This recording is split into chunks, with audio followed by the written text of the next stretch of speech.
আমরা কিন্তু কম বেশি সবাই ওই চেষ্টা করেছি এই সংকটটাকে ত্বরান্বিত করার জন্য।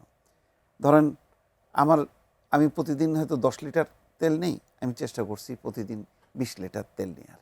এই চেষ্টায় হয়তো উনি হয়তো আগে পাইছেন একটু, কিন্তু কেউ হয়তো ওই যে রাত 1টায় লাইনে দাঁড়িয়েছিলাম, বেলা 2টায় তেল পেলাম, বেলা 2টায় নাও পেতে পারতো।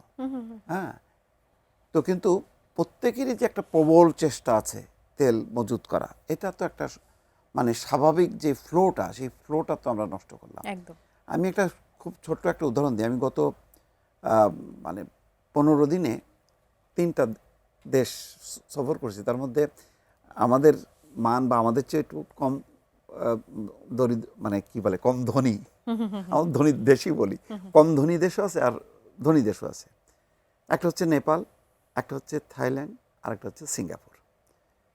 আমি বিশ্বাস করেন, আমি বাংলাদেশে নামার পরে যেই হুড়োহুড়ি দেখি, মানে যখন কি রাস্তা ক্রস করতেছি, পেট্রোল পাম্পের লাইন দেখছি, আমি আচ্ছা ঠিক আছে সিঙ্গাপুরের তুলনা করলাম না, যদিও আগে তো হরমেশে আমরা সুইজারল্যান্ডে চলে যেতাম, তুলনা করতাম সুইজারল্যান্ডে। সিঙ্গাপুর, থাইল্যান্ড এগুলি ছিল তো আমাদের কাছে নস্যি, এগুলি ফু মারলেই উড়ে যাবে।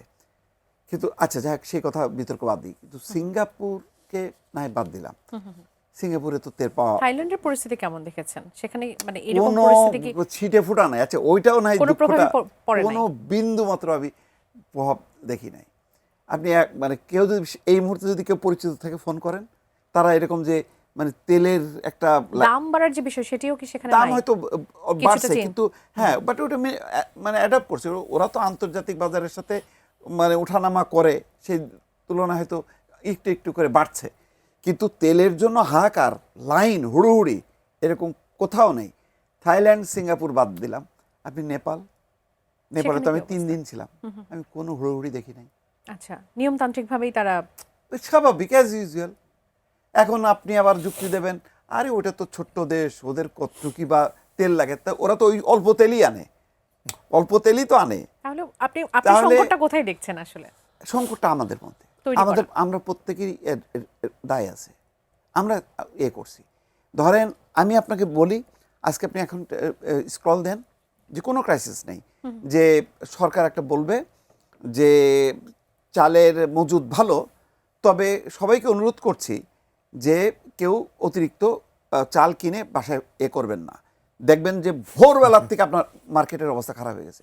অনুরোধ যদি করে, মনে করবে যে হ্যাঁ সত্যি ক্রাইসিস আছে, না জানি কি আছে, ভোর রাত থেকে কিন্তু সব দৌড়দৌড়ি শুরু করবে। ঢাকা শহরে ধরেন কয় লাখ গাড়ি আছে?